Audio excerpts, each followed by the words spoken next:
Hey guys, it's Aaron back again here for part 11 of this December 12th 22 session. Now only on ACR. Yeah. So if you're just tuning in now, we've been playing for like fucking 11 hours.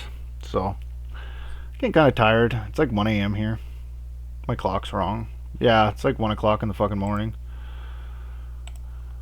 So yeah, I registered to a bunch of small field tournaments, and this one was actually a deep field, slow structured tournament that I registered with like 8 or 9, and I probably shouldn't have did that because I was kind of wrapping up. So now I'm just kind of trapped in this thing. And we're doing pretty good. So we've done pretty well. Like there's 500 entrants, probably, or no, 450. Because the rebuy period's over.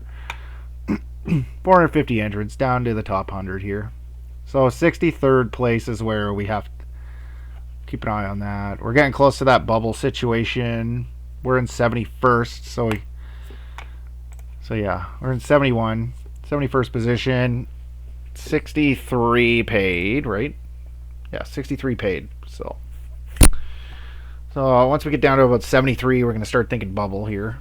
Good to know.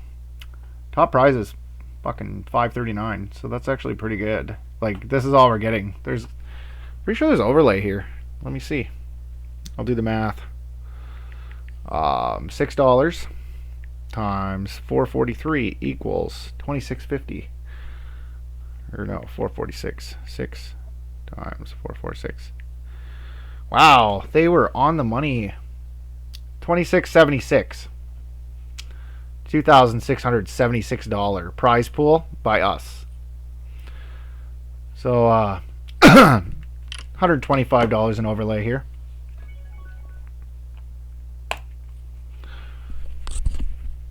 A little bit, not much, but a little. Because this used to be 3,000 guaranteed, right, or 3,500 or something, and now it's 28. They changed that in the last month. So Daredevil here is an 18-18, 3-bet 9. So he has a good amount of 3-bets. This guy finally calls. He's a 3%er. Like, get a pretty shit flop here. So unfortunately we need to check. Okay then, settle down. What the fuck? King Queen of Diamonds, just open jam for 2.5x pot. My goodness.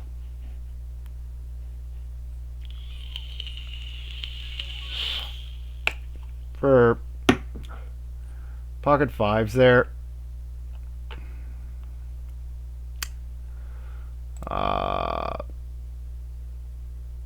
What were you looking for? Low jack, we'll say, versus under the gun 1 at like 20.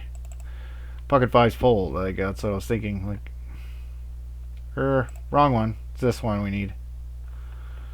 Or no, I'm right. Pocket fives pure fold at 20, and I had like 18, so like he's a little out of line, even calling there with fives. And at 15, yeah, this guy's a fish. So he just jams Jack 8-0 for 7. Jams Jack 8-0. Shit, my 8 don't work. We'll say Jack 7 off for 7 big blinds and EP after losing pot. Jams, random stuff. Short stacked when loses a pot recently.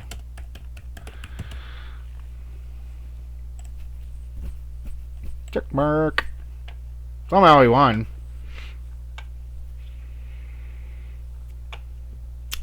King 8 off 15. This is like bottom of range, I think.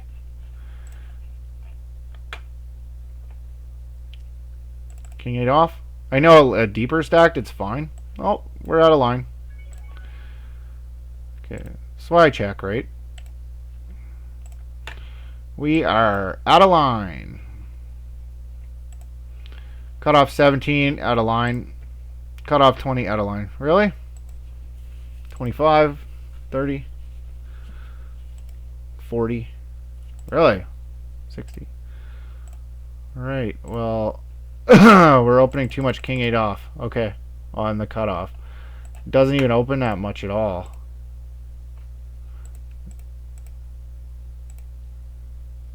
$40, it gets in there a little, considering these charts. Okay. So I'm opening king 8 off on the cutoff a little too much. Good to know. It's king 9 off. Maybe I must be thinking button 15. That's when king 8's in there? Yeah, king 8 off is the bottom of her button 15 big blind range. Then king 7, king 7, king 6 at 30 on the button. 35 is king 7 again. 40, king 6, king 5 off plus. King 5 off at 50. King 5 off pure at 60 on the button. King 5 off at 80. King 5 off at 100. So, yeah, like for a while there, I had a leak and I was not opening the king 5, king 6 offsuits on the button. So it's good to review that. Yeah, I was only open like king 8 off, king 7 off plus or something like that. But yeah, like it can be confusing, like trying to memorize like exactly the pip where we're at, like per stack depth when there's like 9 or 10 to remember. You mix them up and all that shit, and mix them up at different positions, and yeah, it's confusing. I think the hardest fucking charts that I had remembering, the hardest time I had remembering the fucking pre-flop charts would be heads up. Heads up fucking charts take forever to fucking learn, man. Take forever. I spent like 3 or 4 months. For like 3 or 4 months, I spent like an hour or two a day on just heads up pre-flop. About an hour a day. Yeah, I tried to do 1 hour a day, sometimes 2. Like I put in so much work. I think all said and done, it was like 8 or 9 days of my life consecutively that I put into heads up chart pre-flop. Like, so I'm pretty good at heads up pre-flop now. But like, what the fuck is this shit? Like, yeah, like heads up is extremely important. Like when you get heads up in a fucking tournament, you better know what the fuck you're doing, right? So I spent a lot of time doing heads up drill work, heads up pre-flop, did webinars on heads up. You know, I was pretty lost when I got heads up before, so I just needed to put some effort into getting good at it. So I did that in the last 6 months or so. I'm pretty proficient heads up. Well, I know what I'm doing now. I know my calling ranges versus jams and versus raises and what we 3-bet and what we rejam, and yeah, just having a fundamentally sound heads up game, because I got heads up in a tournament a while ago and versus somebody that was pretty good. That was a good player that was studied there, and yeah, I think I just thought, you know, if I understood how he structured his range, I probably could have done better and maybe even taken it down. So yeah. And a lot of people like go into heads up thinking you just raise every hand. But to be honest, that's not really true. You don't really just raise every hand. There's a ton of limping, and how you structure that limping range is important, and how you play limp pots versus raise pots, and when to fold pairs. That's really important shit. And heads up, like there are situations where you're getting barreled into and you fold pairs, and like when to fold your pairs, and like our bluffs, like what bluffs do we pull from, because our range is so wide that our bluffs are like a lot of interesting hands that like double block different types of interactions and stuff like that, like 10-4, 10-3, depending on the situation, like Jack-4, stuff like that. Well, can't do much else but this, so yeah, kind of surprised I got that through, to be honest. Like, you have an open hand of 10 hands, you open under the gun, and you fold to a 10 big blind jam. Like, I have no idea what he had.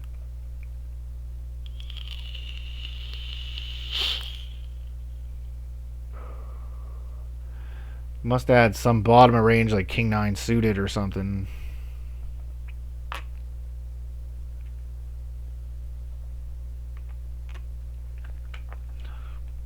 was kind of hoping for a call, to be honest. I kind of want to double up or fucking lose so I can go to bed. Either double me up so I have 35 bigs and I can fucking kill shit, or let me lose so I can chill. Because, like, the top prize is pretty hefty, like 600 US or something. 540 US, yeah, like, that's a good amount of money. I'm gonna raise. For 17 on the low jack or earlier, we never open jam anything. Like, from a GTO point of view, you just never jam anything, Chippy V. But with ICM, there are some situations where it could be correct. 17-8, 3-bet 0 for 9. I don't think he's jamming worse pairs. So I'm gonna call 9 to win 15. It's 1.5 to 1. We need like 40% equity to call. Yeah. I need 40%. Getting 1.5 to 1, so it's not very often I'm gonna fold fives here, but like there's spots. Take a note on that. 10 big blinds. Big blind versus low jack. Rejams. Ace 7 suited, which isn't even a fucking jam there, to be honest. It's not a jam. Ace 7 suited. For 10, I think it was. Big blind versus low jack for 10. It's a pure call. We start jamming like Ace 9, I think. Big blind versus low jack for 10. Oh, maybe I'm wrong. Ace 8. And then the suited wheels are fine to go.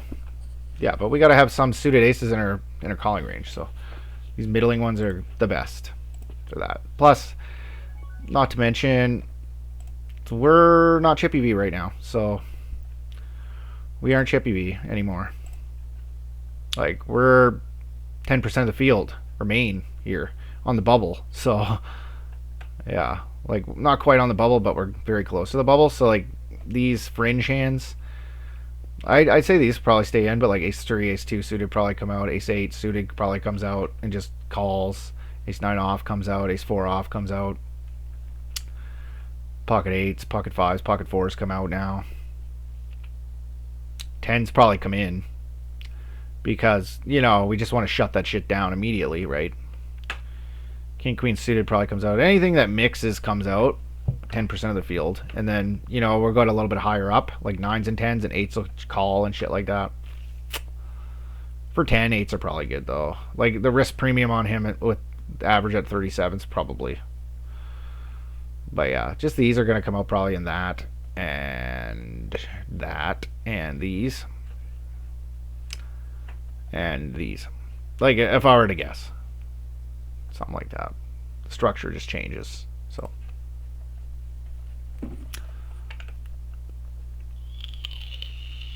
It's not that his jam necessarily is losing EV. It's just balance.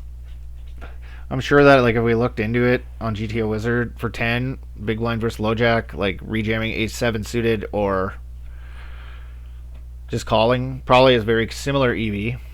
So maybe a slightly less EV to rejam. It's just balance. We need to have some suited aces in our calling range there, and as well as there's ICM. Blocker hands are generally good. Like Ace-X blocker hands go up in value in ICM situations, I suppose, but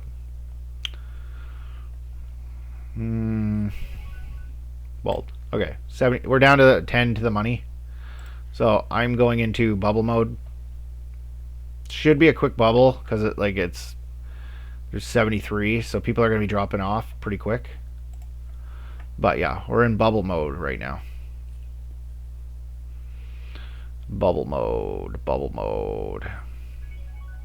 I think I just can't pass up a pocket fours here though. If we flop a set, we can go with it for sure. Yeah, like sets are pretty safe. Multi-way too. Like fuck, we gotta get in there.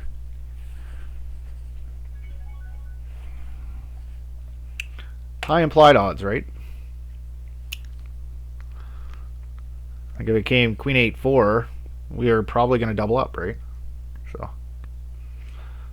Because that guy has a queen 17% of the time. That guy has a queen 17% of the time. So that's 35%. We're up against a queen.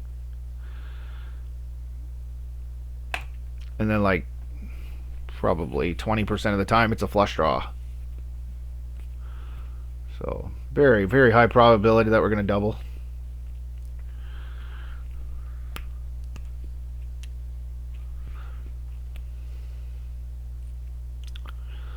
I wonder what the fuck. This guy probably has a flush, I'm going to say. A lot of the time. 2 pairs. Okay. Okay, that was not cool. What the fuck did he have there? He had Jack 2 suited. He's on the 25 big blinds. Effective. Hijack versus under the gun. Calls. Jack 2 suited randomly.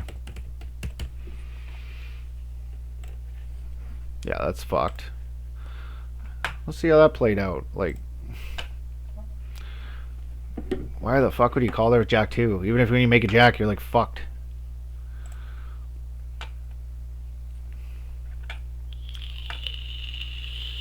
Maybe he has some kind of vendetta for this guy and he just wants to beat him. Like, we're on the bubble too, which makes it even worse.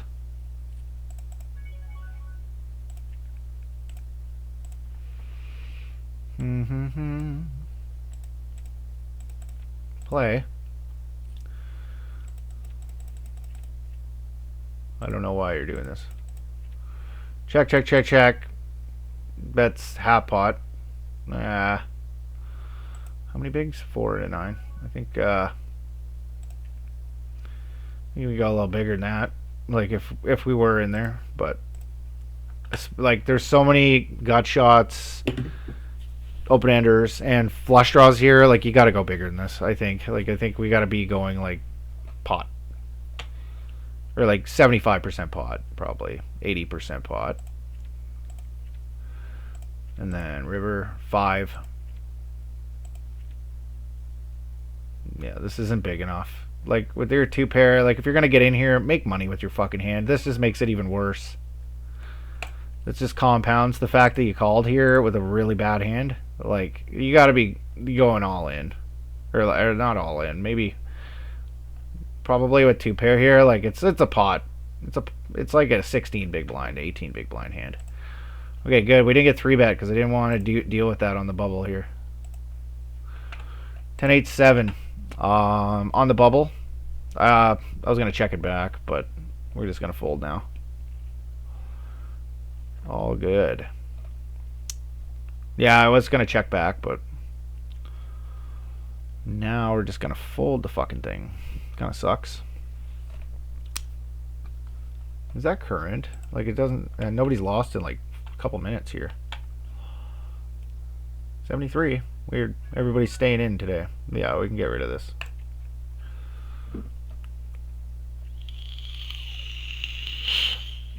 What the fuck?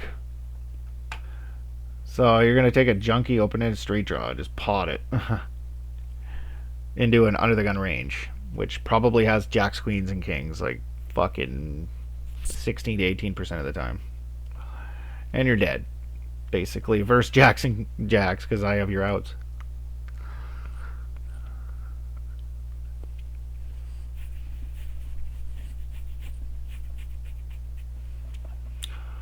Okay.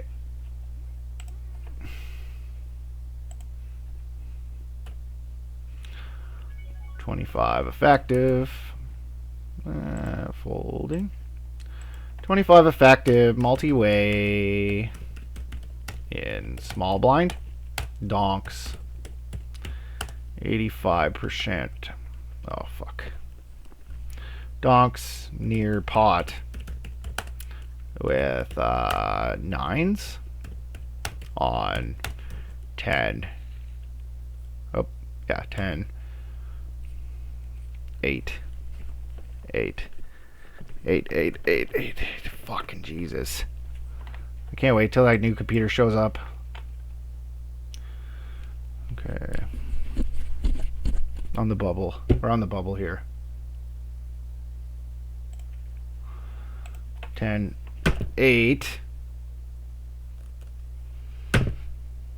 6. Or 10, 8, 7, right? I think it was 10, 8, 7, yeah. Board. Into under the gun. / big blind. I'm not necessarily going to green tag him, but he's doing some weird shit. And that 10-9 suited normally would be a call all day, but we're on the bubble, pretty much. So, I don't know what the fuck's going on here. Nobody's losing. It's weird.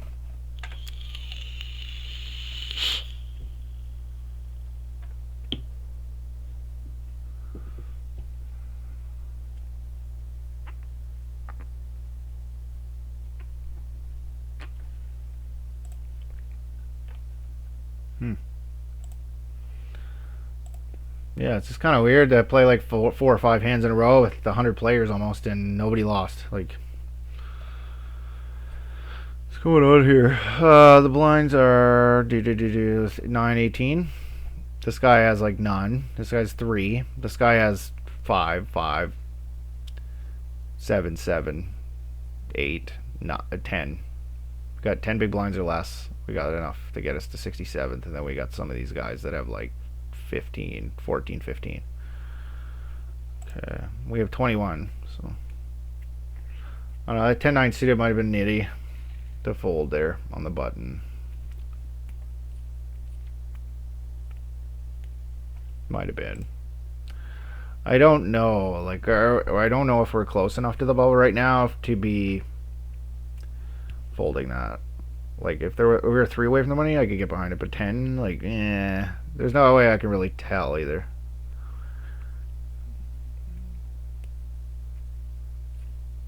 I don't know. We could probably HRC it.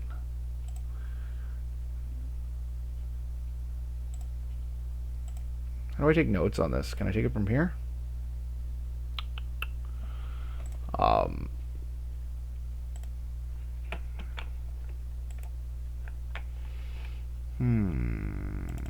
This one? Nope. These 3. 10, 9. Yeah, this one.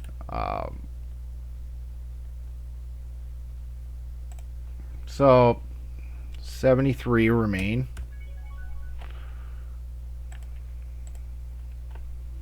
Remaining. 63 paid. Here, are we close enough to bubble to fold this 10-9 suited? Save. I'll try to run that one too.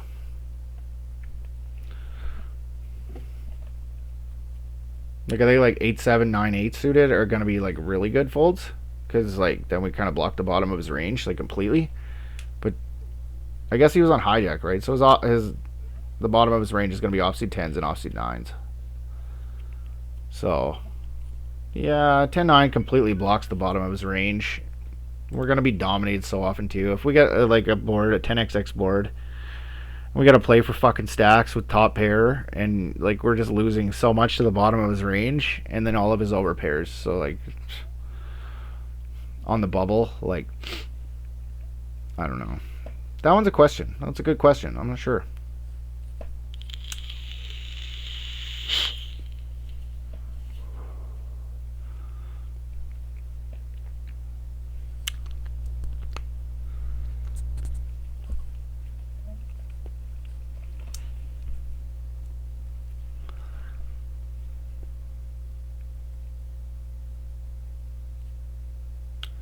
$2.75 call. Shit, man. Why so big? 2.75. This is fucking, okay. Well, that makes it easier.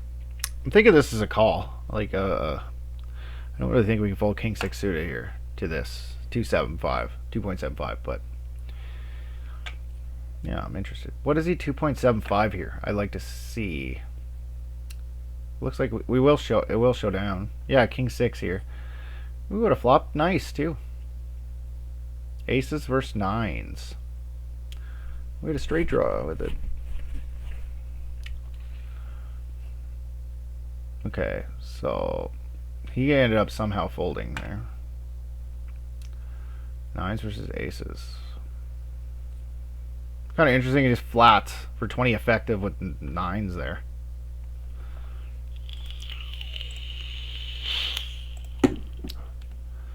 $25 effective. Button versus cutoff. Flats. Nines. Covering. Okay, what's going on here? 2, 2, 2, and we're all in. Fuck yeah. I'm not gonna fuck around with nines. Like, nines are good here.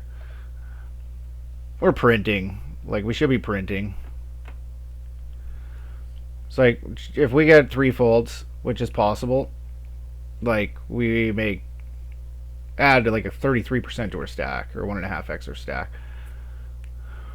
Oh man, that's shitty.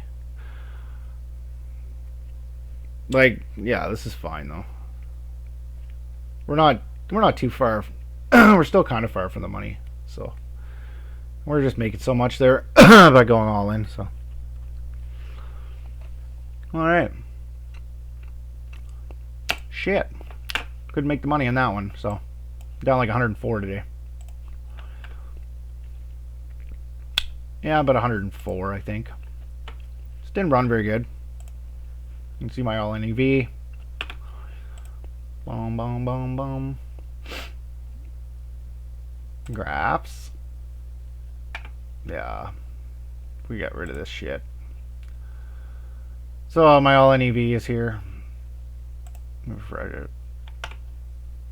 So yeah, this is how it went for us. This is how it should have went for us. Like at the end there, I guess I don't know how this happened, but we got down here somehow. 10s versus 9s didn't help at the end there, but I think that's more than okay. So yeah, we lost like 105 today. So it wasn't the best of all sessions, but it was a session. So got a lot of volume in today. I played over 1,000 hands. It was pretty sweet. So